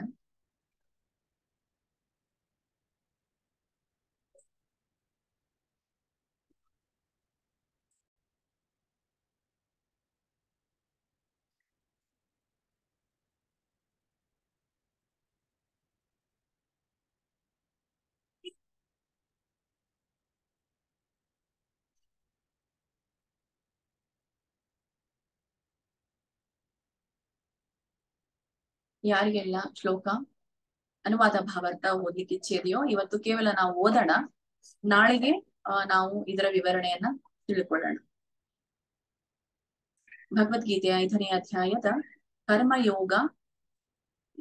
ಕರ್ಮಯೋಗದಲ್ಲಿ ಕೃಷ್ಣ ಪ್ರಜ್ಞೆಯ ಕಾರ್ಯ, ಕರ್ಮಯೋಗದಲ್ಲಿ ಕೃಷ್ಣ ಪ್ರಜ್ಞೆಯ ಕರ್ಮ ಹೇಗೆ ಮಾಡ್ಬೇಕು ಅನ್ನೋದನ್ನ ನಾವು ಈ ಅಧ್ಯಾಯದಲ್ಲಿ ನೋಡ್ತೇವೆ. ಭಗವದ್ಗೀತೆಯ 5ನೇ ಅಧ್ಯಾಯದ 1ನೇ ಶ್ಲೋಕ. ಅರ್ಜುನ ಉವಾಚ ಸನ್ಯಾಸಂ ಕರ್ಮಣಾಂ ಕೃಷ್ಣ ಪುನರ್ಯೋಗಂ ಚ ಶಂಸಸಿ ಯಚ್ಛ್ರೇಯ ಏತಯೋರೇಕಂ ತನ್ಮೇ ಬ್ರೂಹಿ ಸುನಿಶ್ಚಿತಂ. ಸನ್ಯಾಸಂ ಕರ್ಮಣಾಂ ಕೃಷ್ಣ ಪುನರ್ಯೋಗಂ ಚ ಶಂಸಸಿ ಯಚ್ಛ್ರೇಯ ಏತಯೋರೇಕಂ ತನ್ಮೇ ಬ್ರೂಹಿ ಸುನಿಶ್ಚಿತಂ. 3 ಜನರಿಗೆ ಹೇಳಿಸಿ. ಹರೇ ಕೃಷ್ಣ. ಹರೇ ಕೃಷ್ಣ. ಶಾಂತರಂಗ ಸ್ವಾಮಿ. ಹರೇ ಕೃಷ್ಣ. ಅಧ್ಯಾಯ 5 ಶ್ಲೋಕ 1. ಅರ್ಜುನ ಉವಾಚ ಸನ್ಯಾಸಂ ಕರ್ಮಣಾಂ ಕೃಷ್ಣ ಪುನರ್ಯೋಗಂ ಚ ಶಂಸಸಿ ಯಚ್ಛ್ರೇಯ ಏತಯೋರೇಕಂ ತನ್ಮೇ ಬ್ರೂಹಿ ಸುನಿಶ್ಚಿತಂ. ಹರೇ ಕೃಷ್ಣ. ಹರೇ ಕೃಷ್ಣ ಮಾತಾಜಿ. ಹರೇ ಕೃಷ್ಣ ಮಾತಾಜಿ. ಹರೇ ಕೃಷ್ಣ. ಹರೇ ಕೃಷ್ಣ. ಅರ್ಜುನೋವಾಚ ಸನ್ಯಾಸಂ ಕರ್ಮಣಾಂ ಕೃಷ್ಣ ಪುನರ್ಯೋಗಂ ಚ ಸಂಶಸಿ ಯಚ್ಛ್ರೇಯ ಏತಯೋರೇಕಂ ತನ್ಮೇ ಬ್ರೂಹಿ ಸುನಿಶ್ಚಿತಂ. ಧನ್ಯವಾದ ಮಾತಾಜಿ. ಹರೇ ಕೃಷ್ಣ. ಹರೇ ಕೃಷ್ಣ. ಗಾಯತ್ರಿ ಮಾತಾಜಿ. ಹರೇ ಕೃಷ್ಣ ಮಾತಾಜಿ. ಅಧ್ಯಾಯ 5 ಕರ್ಮ ಸನ್ಯಾಸ ಯೋಗ. ಶ್ಲೋಕ 1. ಅರ್ಜುನ ಉವಾಚ ಸನ್ಯಾಸಂ ಕರ್ಮಣಾಂ ಕೃಷ್ಣ ಪುನರ್ಯೋಗಂ ಚ ಸಂಶಸಿ ಯಚ್ಛ್ರೇಯ ಏತಯೋರೇಕಂ ತನ್ಮೇ ಬ್ರೂಹಿ ಸುನಿಶ್ಚಿತಂ. ಹರೇ ಕೃಷ್ಣ ಮಾತಾಜಿ. ಧನ್ಯವಾದಗಳು. ಹರೇ ಕೃಷ್ಣ. ಆಶಾ ಶೆಟ್ಟಿ ಮಾತಾಜಿ. ಹರೇ ಕೃಷ್ಣ ಮಾತಾಜಿ. ಅರ್ಥ ಹೋದ್ಲ? ಹರೇ ಕೃಷ್ಣ. ಶ್ಲೋಕ ಹೇಳಿ ಮಾತಾಜಿ. ಶ್ಲೋಕ. ಅರ್ಜುನ ಉವಾಚ ಸನ್ಯಾಸಂ ಕರ್ಮಣಾಂ ಕೃಷ್ಣ ಪುನರ್ಯೋಗಂ ಚ ಸಂಶಸಿ ಯಚ್ಛ್ರೇಯ ಏತಯೋರೇಕಂ ತನ್ಮೇ ಬ್ರೂಹಿ ಸುನಿಶ್ಚಿತಂ. ಹರೇ ಕೃಷ್ಣ ಮಾತಾಜಿ. ಧನ್ಯವಾದ. ಹರೇ ಕೃಷ್ಣ. ಲಕ್ಷ್ಮೀ ಪ್ರಿಯ ಮಾತಾಜಿ. ಹರೇ ಕೃಷ್ಣ. ಶ್ಲೋಕ. ಹರೇ ಕೃಷ್ಣ ಮಾತಾಜಿ. ಮ್ಯೂಟ್ ಆಗ್ಲಿಲ್ಲ, ಈಗಾಯ್ತು. ಆಯ್ತು ಮಾತಾಜಿ. ಅರ್ಥ ಅನುವಾದ ಓದ್ಬೇಕಾ? ಶ್ಲೋಕ ಅನುವಾದ 2. ಹೌದು ಮತ್ತೆ. ಸ್ವಲ್ಪ ಕೆಳಗ್ ಮಾಡ್ಬೇಕು ಮಾತಾಜಿ. ಮೇಲೆ ಹೋಗಿದೆ, ಕಾಣಿಸ್ತಾ ಇಲ್ಲ. ಇನ್ನೊಂದ್ ಸ್ವಲ್ಪ ಕೆಳಗಡೆ ಮಾಡ್ಬೇಕು. ಇವಾಗ ಬಂತು ಮಾತಾಜಿ. ಅರ್ಜುನ ಉವಾಚ सन्न्यासं कर्मणां कृष्ण पुनर्योगं च शंससि यच्छ्रेययोत योरेकं तन्मे ब्रूहि सुनिश्चितम्. ಏನೋ ಪ್ರಾಬ್ಲಮ್ ಅನುವಾದ ಇನ್ನೊಂದ್ ಸ್ವಲ್ಪ ಮೇಲ್ ಮಾಡ್ಬೇಕು ಮಾತಾಜಿ, ಕಾಣಿಸ್ತಿಲ್ಲ. ಅರ್ಥ ಓದಿ ಮಾತಾಜಿ. ಅರ್ಥ ಓದ್ನಾ? ಓದ್ತೀನಿ ಅರ್ಥ ಅನುವಾದ ಎರಡು ಓದಿ. ಎರಡು ಓದ್ತೀನಿ. ಅರ್ಜುನ ಉವಾಚ, ಅರ್ಜುನನು ಹೇಳಿದನು, ಸನ್ಯಾಸಂ ವಿರಕ್ತಿಯನ್ನು, ಕರ್ಮಣಂ ಎಲ್ಲ ಕಾರ್ಯಗಳ, ಕೃಷ್ಣನೇ ಪುನಃ ಮತ್ತೆ, ಯೋಗಂ ಭಕ್ತಿ ಸೇವೆಯನ್ನು, ಚ ಕೂಡ, ಶಂಸಸಿ ಹೊಗಳುತ್ತಿದ್ದೀಯೇ, ಯತ್ ಯಾವುದು, ಶ್ರೇಯ ಹೆಚ್ಚು ಪ್ರಯೋಜನಕರ, ಏತಯೋ ಇವೆರಡರಲ್ಲಿ, ಏಕಂ ಒಂದನ್ನು, ತತ್ ಅದನ್ನು, ಮೇ ನನಗೆ, ಬ್ರೂಹಿ ದಯವಿಟ್ಟು ಹೇಳು, ಸುನಿಶ್ಚಿತಂ ನಿರ್ಧಾರವಾಗಿ. ಅನುವಾದ. ಅರ್ಜುನನು ಹೇಳಿದನು, ಹೇ ಕೃಷ್ಣ, ಮೊದಲು ನೀನು ಕರ್ಮವನ್ನು ಬಿಡಬೇಕೆಂದು ಹೇಳುತ್ತೀಯೇ, ಅನಂತರ ನೀನು ಭಕ್ತಿಪೂರ್ವಕ ಕರ್ಮವನ್ನು ಮಾಡಬೇಕೆಂದೂ ಹೇಳುತ್ತೀಯೇ, ಇವೆರಡರಲ್ಲಿ ಯಾವುದು ಹೆಚ್ಚು ಶ್ರೇಯಸ್ಕರ ಎಂದು ನನಗೆ ಖಚಿತವಾಗಿ ಹೇಳುವೆಯಾ? ಧನ್ಯವಾದಗಳು ಮಾತಾಜಿ. ಹರೇ ಕೃಷ್ಣ.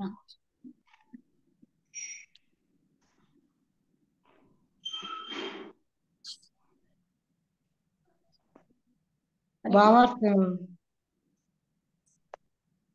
ಹರೇ ಕೃಷ್ಣ ಮಾತಾಜಿ. ಬೇರೆಯವರು ಓದ್ತಾರೆ. ಲಕ್ಷ್ಮೀ ಡಿ ಮಾತಾಜಿ. ಹರೇ ಕೃಷ್ಣ. ಹರೇ ಕೃಷ್ಣ ಮಾತಾಜಿ. ಭಗವದ್ಗೀತೆಯ ಈ 5ನೇ ಅಧ್ಯಾಯದಲ್ಲಿ ಭಗವಂತನು ಭಕ್ತಿ ಸೇವೆಯ ಒಣ ಊಹಾತ್ಮಕ ಚಿಂತನೆಗಿಂತ ಉತ್ತಮ ಎಂದು ಹೇಳುತ್ತಾನೆ. ಊಹಾತ್ಮಕ ಚಿಂತನೆಗಿಂತ ಭಕ್ತಿ ಸೇವೆಯು ಸುಲಭ ಕೂಡ, ಏಕೆಂದರೆ ಅದು ಆಧ್ಯಾತ್ಮಿಕ ಸ್ವಭಾವದ್ದು.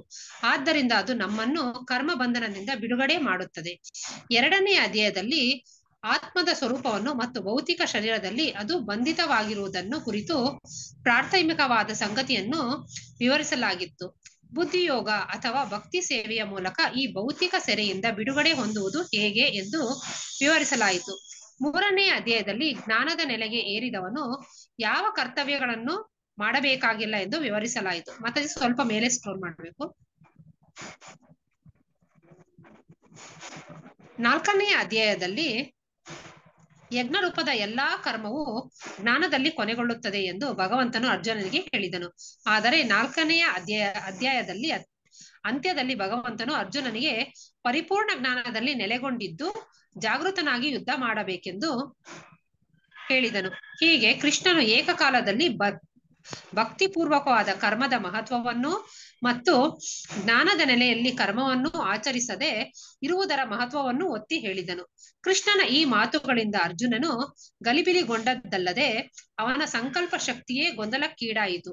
ಜ್ಞಾನದ ನೆಲೆಯಲ್ಲಿ ನಿಂತು ತ್ಯಾಗ ಮಾಡುವುದು ಎಂದರೆ ಎಲ್ಲಾ ಬಗೆಯ ಹರೇ ಕೃಷ್ಣ ಮಾತಾಜಿ. ಧನ್ಯವಾದಗಳು. ಹರೇ ಕೃಷ್ಣ. ಹರೇ ಕೃಷ್ಣ ಮಾತಾಜಿ. ಲಲಿತಾ ಮಾತಾಜಿ. ಹರೇ ಕೃಷ್ಣ ಮಾತಾಜಿ. ಕೃಷ್ಣನ ಈ ಮಾತುಗಳಿಂದ ಅರ್ಜುನನು ಗಡಿಬಿಲಿಗೊಂಡಿಲ್ಲದಲ್ಲದೆ ಅವನ ಸಂಕಲ್ಪ ಶಕ್ತಿಯೇ ಗೊಂದಲಕ್ಕೀಡಾಯಿತು. ಜ್ಞಾನದ ನೆಲೆಯಲ್ಲಿ ನಿಂತು ತ್ಯಾಗ ಮಾಡುವುದು ಎಂದರೆ ಎಲ್ಲಾ ಬಗೆಯ ಇಂದ್ರಿಯ ಕಾರ್ಯಗಳನ್ನು ನಿಲ್ಲಿಸಿ ಬಿಡುವುದು ಎಂದು ಅರ್ಜುನ ಅರ್ಥ ಮಾಡಿಕೊಂಡ. ಆದರೆ ಭಕ್ತಿ ಸೇವೆಯಲ್ಲಿರುವ ಆತ ಕಾರ್ಯ ಮಾಡುವಾಗ ಅದು ನಿಷ್ಠೆಯೇ ಹೇಗಾಗುತ್ತದೆ? ಇದನ್ನೇ ಬೇರೆ ಮಾತುಗಳಲ್ಲಿ ಹೀಗೆ ಹೇಳಬಹುದು. ಜ್ಞಾನದಲ್ಲಿ ತ್ಯಾಗ ಅಥವಾ ಸನ್ಯಾಸವೆಂದರೆ ಎಲ್ಲ ಕಾರ್ಯ ಚಟುವಟಿಕೆಗಳನ್ನು ನಿಲ್ಲಿಸಿ ಬಿಡುವುದು ಎಂದು ಅರ್ಜುನನಿಗೆ ತೋರಿತು. ಏಕೆಂದರೆ ಕರ್ಮ ಮತ್ತು ತ್ಯಾಗ ಒಂದಕ್ಕೊಂದು ಹೊಂದುವುದಿಲ್ಲ. ಆದರೆ ಸಂಪೂರ್ಣವಾದ ಜ್ಞಾನದಲ್ಲಿ ಮಾಡುವ ಕರ್ಮವು ಪ್ರತಿಕ್ರಿಯೆಯನ್ನು ಉಂಟು ಮಾಡುವುದಿಲ್ಲ. ಆದುದರಿಂದ ಅದು ಅಕರ್ಮದಂತೆಯೇ ಇದು ಅರ್ಜುನನಿಗೆ ತಿಳಿದಂತೆ ಕಾಣುವುದಿಲ್ಲ. ಆದ್ದರಿಂದ ತಾನು ಪೂರ್ತಿಯಾಗಿ ಕರ್ಮವನ್ನು ಬಿಟ್ಟು ಬಿಡಬೇಕೇ ಅಥವಾ ಪೂರ್ಣ ಜ್ಞಾನದ ನೆಲೆಯಲ್ಲಿ ನಿಂತು ಕರ್ಮ ಮಾಡಬೇಕೆ ಎಂದು ಕೇಳುತ್ತಾನೆ. ಹರೇ ಕೃಷ್ಣ ಮಾತಾಜಿ. ಧನ್ಯವಾದಗಳು. ಭಗವದ್ಗೀತೆ 5ನೇ ಅಧ್ಯಾಯದ 2ನೇ ಶ್ಲೋಕ. ಶ್ರೀ ಭಗವಾನುವಾಚ ಸನ್ಯಾಸ ಕರ್ಮ ಯೋಗಶ್ಚ ನಿಶ್ರೇಯಸಕರಾ ಉಭೌ ತಯೋಸ್ತು ಕರ್ಮ ಸನ್ಯಾಸಾತ್ ಕರ್ಮಯೋಗೋ ವಿಶಿಷ್ಯತೆ. ಸನ್ಯಾಸ ಕರ್ಮ ಯೋಗಶ್ಚ ನಿಶ್ರೇಯಸ್ಕರಾ ಉಭೌ ತಯೋಸ್ತು ಕರ್ಮ ಸನ್ಯಾಸಾತ್ ಕರ್ಮಯೋಗೋ ವಿಶಿಷ್ಯತೆ. 3 ಜನರಿಗೆ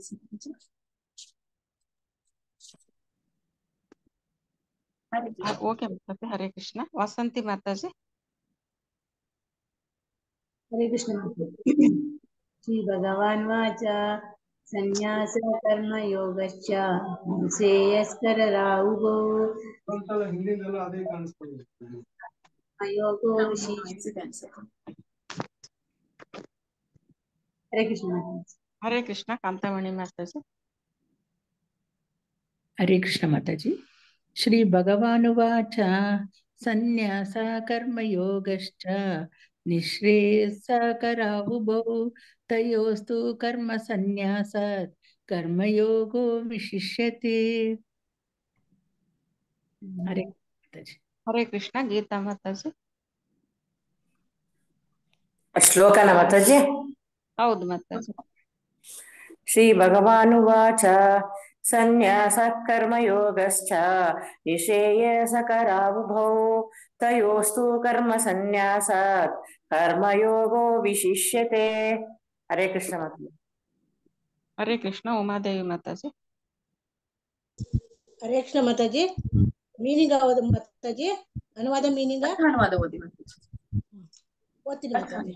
ಶ್ರೀ ಭಗವಾನ್ ವಾಚ ದೇವೋತ್ತಮ ಪುರುಷನು ಹೇಳಿದನು, ಸನ್ಯಾಸ ಕಾರ್ಯಗಳ ಪರಿತ್ಯಾಗ, ಕರ್ಮಯೋಗ ಭಕ್ತಿಯಲ್ಲಿ ಕರ್ಮವು, ಚ ಕೂಡ ನೀ ಶ್ರೇಯಸ್ಸ ಕರೋ ಮೋಕ್ಷ ಮಾರ್ಗಕ್ಕೆ ಒಯ್ಯುವಂತಹವು, ಉಪೋ ಎರಡು, ತಯೋ ಎರಡರಲ್ಲಿ, ತು ಆದರೆ, ಕರ್ಮ ಸನ್ಯಾಸ ಕಾಮ್ಯ ಕರ್ಮ ಪರಿತ್ಯಾಗಕ್ಕೆ ಹೋಲಿಸಿದಲ್ಲಿ ಕರ್ಮಯೋಗ ಭಕ್ತಿಯಲ್ಲಿ ಕಾರ್ಯವು ವಿಶಿಷ್ಯತೆ ಉತ್ತಮವಾದುದು. ಅನುವಾದ. ದೇವೋತ್ತಮ ಪರಮ ಪುರುಷನು ಹೀಗೆ ಉತ್ತರಿಸಿದನು, ಕರ್ಮ ಸನ್ಯಾಸ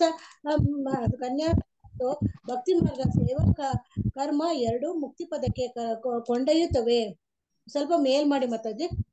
ಆದ್ರೆ ಇವೆರಡರಲ್ಲಿ ಭಕ್ತಿ ಸೇವಾ ಕರ್ಮವು ಕರ್ಮ ಸನ್ಯಾಸಕ್ಕಿಂತ ಉತ್ತಮ. ಹರೇ ಕೃಷ್ಣ ಮಾತಾಜಿ. ಧನ್ಯವಾದಗಳು. ಹರೇ ಕೃಷ್ಣ. ಹರೇ ಕೃಷ್ಣ ಸುಗಂಧಿ ಮಾತಾಜಿ. ಹರೇ ಕೃಷ್ಣ ಮಾತಾಜಿ. ಫಲಾಪೇಕ್ಷೆಯಿಂದ ಇಂದ್ರಿಯ ತೃಪ್ತಿಯನ್ನು ಬಯಸುವ ಕರ್ಮಗಳು ಐಹಿಕನ್ನು ಹೆಚ್ಚಿಸಿಕೊಳ್ಳುವ ಕಾರ್ಯಗಳಲ್ಲಿ ಮನುಷ್ಯನು ತೊಡಗಿರುವಷ್ಟು ಕಾಲವು ಆತನು ಒಂದು ಬಗೆಯ ದೇಹದಿಂದ ಇನ್ನೊಂದು ಬಗೆಯ ದೇಹಕ್ಕೆ ಸಾಗುತ್ತಿರುವುದು ಖಚಿತ. ಇದರಿಂದ ಐಹಿಕ ಬಂಧನವು ನಿರಂತರವಾಗಿ ಮುಂದುವರಿಯುತ್ತದೆ. ಶ್ರೀಮದ್ ಭಗವದ್ಗೀತೆಯಲ್ಲಿ 5.5.4-6 ಇದನ್ನು ಹೀಗೆ ದೃಢಪಡಿಸುತ್ತದೆ. ಓದ್ತೀರಾ ಮಾತಾಜಿ ಇದು? ಹೇಳ್ತಾನೆ ಒಂದ್ ನಿಮಿಷ. ಹೇಳಿ ಮಾತಾಜಿ. ನೂನಂ ಪ್ರಮತ್ತಾ ಕುರುತೆ ವಿಕರ್ಮ ಯದೀಂದ್ರಿಯ ಪ್ರೀತಯ ಆಪ್ನೋತಿ ನ ಸಾಧು ಮನ್ಯೇ ಯತ್ ಆತ್ಮನೋಯಂ ಆಸನ್ನಪಿ ಕ್ಲೇಶದ ಆಸದೇಹಃ. ಅದೊಂದು ಹೇಳಿ. ಅಷ್ಟೇ ಹೇಳಿ ಮಾತಾಜಿ. ಅದೊಂದೇ ಹೇಳಿ, ನಾನು ಮುಂದಿಂದ ಆಮೇಲೆ ಹೇಳ್ತೇನೆ. ಆಯ್ತಾಯ್ತಾಯ್ತು. ನ್ಯೂನ್ಯಂ ಪ್ರವರ್ತಾ ಕುರುತೆ ವಿಕರ್ಮ ಯಾದೀಂದ್ರಿಯ ಪ್ರೀತಯ ಆಪ್ನೋತಿ ನ ಸಾಧು ಮನ್ಯೇ ಯತ ಆತ್ಮನೋ ಅಯಂ ಅಸನ್ನಪಿ ಕ್ಲೇಶದ ಆಸದೇಹ. ಧನ್ಯವಾದಗಳು ಮಾತಾಜಿ. ಹರೇ ಕೃಷ್ಣ. ಹರೇ ಕೃಷ್ಣ ಮಾತಾಜಿ. ಧನ್ಯವಾದಗಳು. ಹರೇ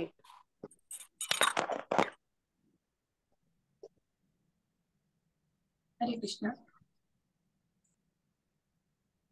ಹರೇ ಕೃಷ್ಣ ಮಾತಾಜಿ. ಧನ್ಯವಾದಗಳು ಮಾತಾಜಿ.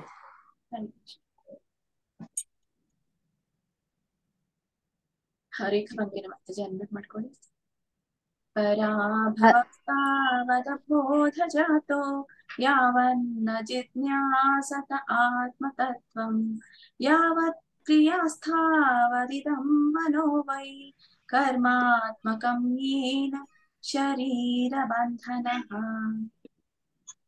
ಹರೇ ಕೃಷ್ಣ ಮಾತಾಜಿ.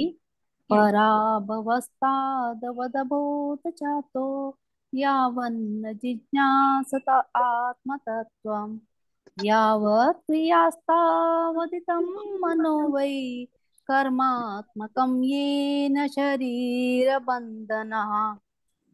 ಧನ್ಯವಾದಗಳು. ಧನ್ಯವಾದಗಳು ಮಾತಾಜಿ. ಮಂಜುಳಾ ಮಾತಾಜಿ ಅನ್ಮ್ಯೂಟ್ ಮಾಡ್ಕೊಳ್ಳಿ. ಏವಂ ಮನಃ ಕರ್ಮವಶಂ ಪ್ರಯುಕ್ತೆ ಅವಿದ್ಯಯಾತ್ಮನ್ಯುಪಧೀಯಮಾನೆ ಪ್ರೀತಿರ್ನ ಯಾವನ್ಮಯಿ ವಾಸುದೇವಿ ನ ಮುಚ್ಯತೆ ದೇಹಯೋಗೇನ ತಾವತ್.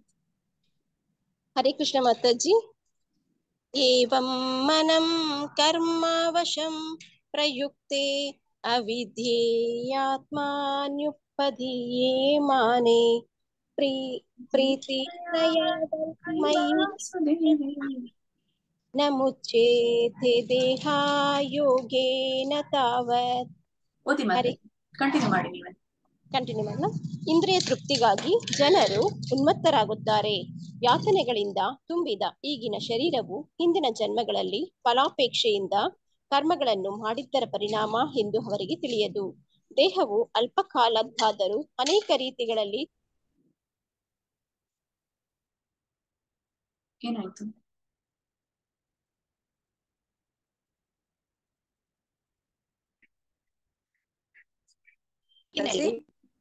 ಅನೇಕ ರೀತಿಗಳಲ್ಲಿ ಒಬ್ಬ ಮನುಷ್ಯ ಇಲ್ಲ ಮಾತಾಜಿ, ನಿಮ್ದು ಇದಾಗ್ತಾ ಇದೆ, ಪ್ರಾಬ್ಲಮ್ ಇದೆ. ಮ್ಯೂಟ್ ಮಾಡ್ಕೊಳ್ಳಿ. ಹಾಯ್ ಲಕ್ಷ್ಮಿ ಮಾತಾಜಿ, ಅನ್ಮ್ಯೂಟ್ ಮಾಡ್ಕೊಳ್ಳಿ. ಹರೇ ಕೃಷ್ಣ ಮಾತಾಜಿ. ಹರೇ ಕೃಷ್ಣ. ಅನೇಕ ರೀತಿಯಲ್ಲಿ ತೊಂದರೆ ಕೊಡುತ್ತದೆ.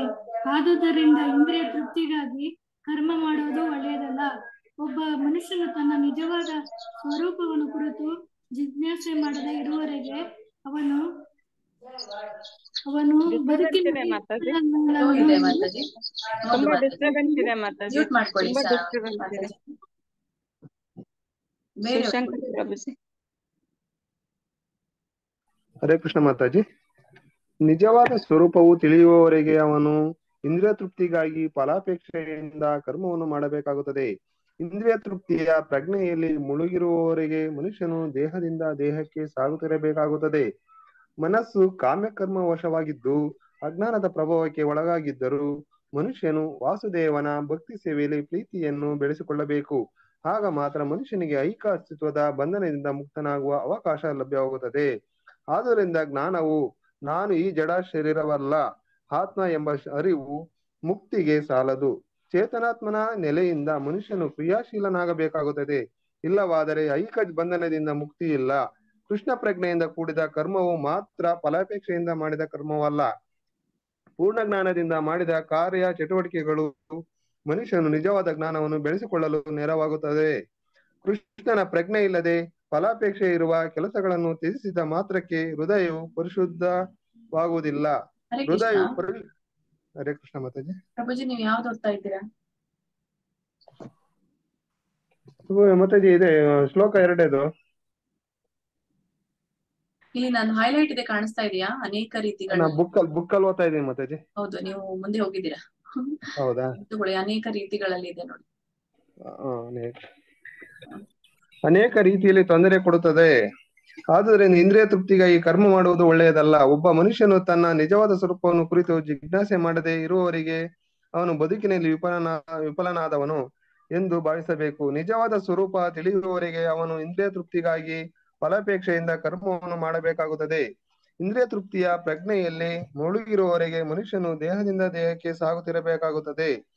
ಮನಸ್ಸು ಕಾಮ್ಯಕರ್ಮ ವಶವಾಗಿದ್ದು ಅಜ್ಞಾನದ ಪ್ರಭಾವಕ್ಕೆ ಒಳಗಾಗಿದ್ದರೂ ಮನುಷ್ಯನು ವಾಸುದೇವನ ಭಕ್ತಿ ಸೇವೆಯಲ್ಲಿ ಪ್ರೀತಿಯನ್ನು ಬೆಳೆಸಿಕೊಳ್ಳಬೇಕು. ಆಗ ಮಾತ್ರ ಮನುಷ್ಯನಿಗೆ ಐಕಾಸ್ತಿತ್ವದ ಬಂಧನದಿಂದ ಮುಕ್ತನಾಗುವ ಅವಕಾಶ ಲಭ್ಯವಾಗುತ್ತದೆ. ಆದ್ದರಿಂದ ಜ್ಞಾನವು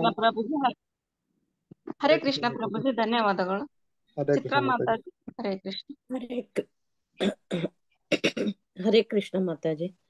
ಆದುದರಿಂದ ಜ್ಞಾನವು ನಾನು ಈ ಜಡ ಶರೀರವಲ್ಲ, ಆತ್ಮ ಎಂಬ ಅರಿವು ಮುಕ್ತಿಗೆ ಸಾಲದು. ಚೇತಾತ್ಮನ ನೆಲೆಯಿಂದ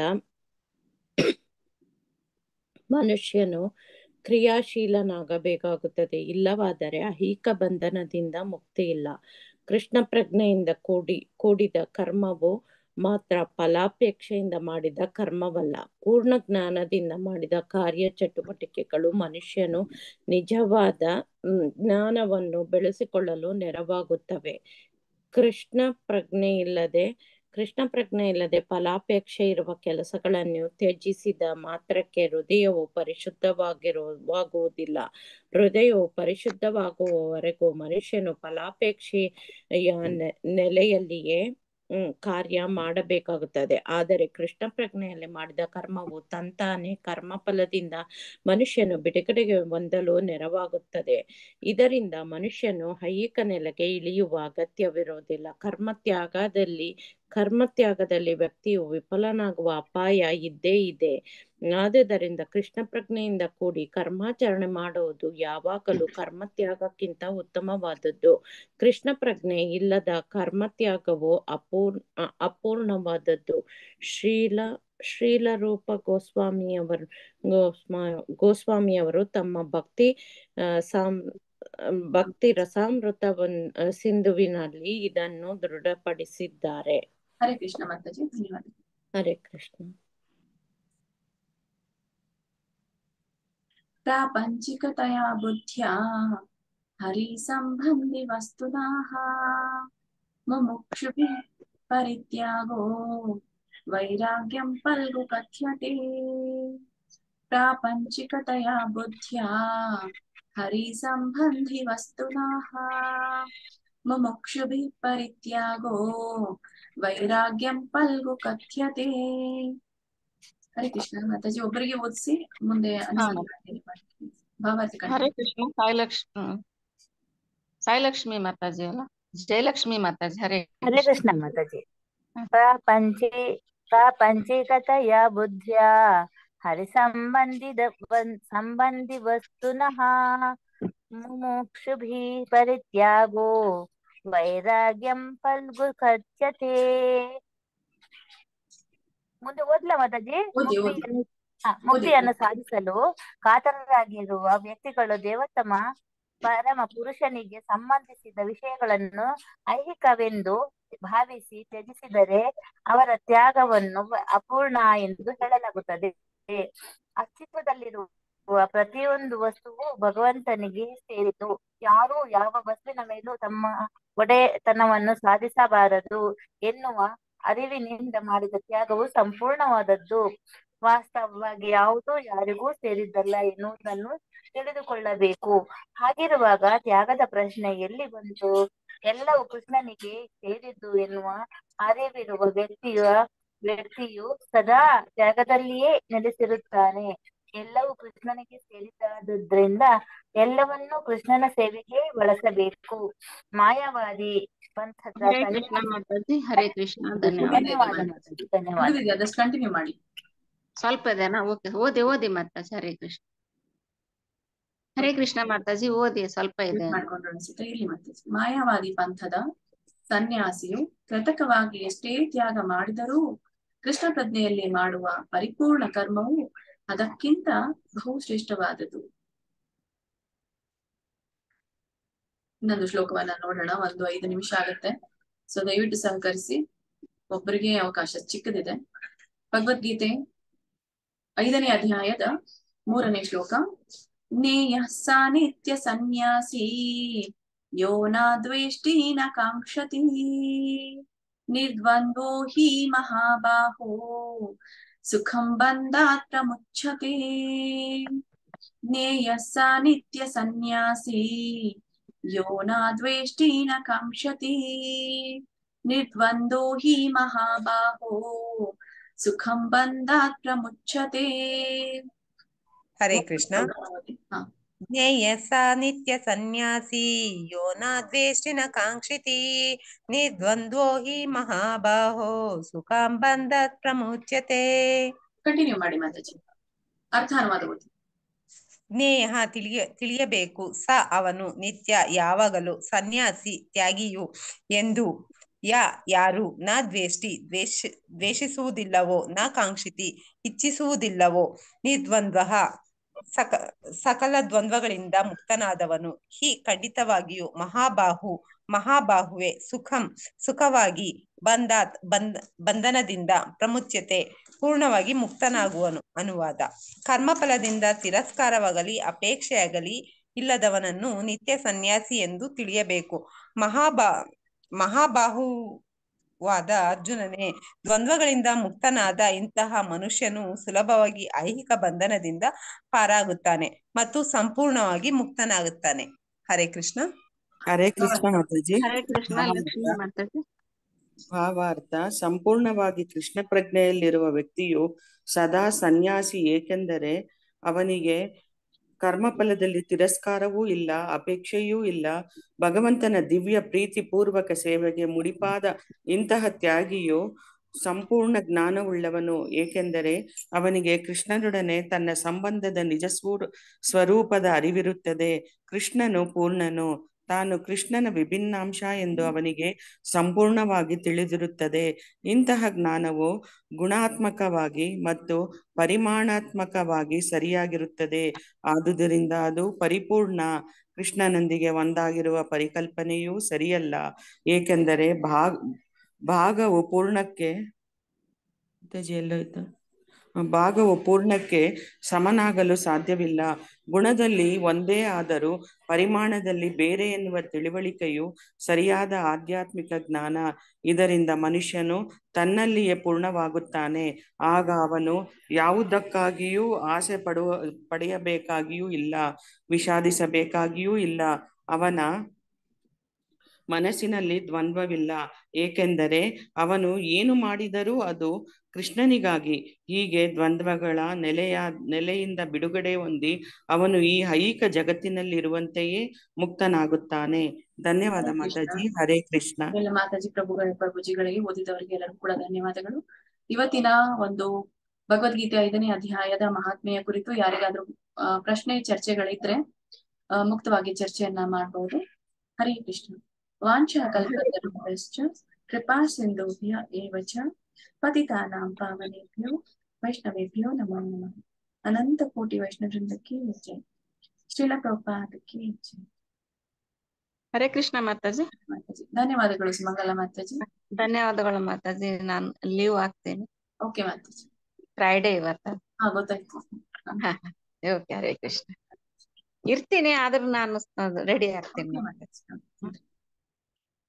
ಪ್ರಶ್ನೆಗಳಿಲ್ವಾ ಯಾರಿಗೆ?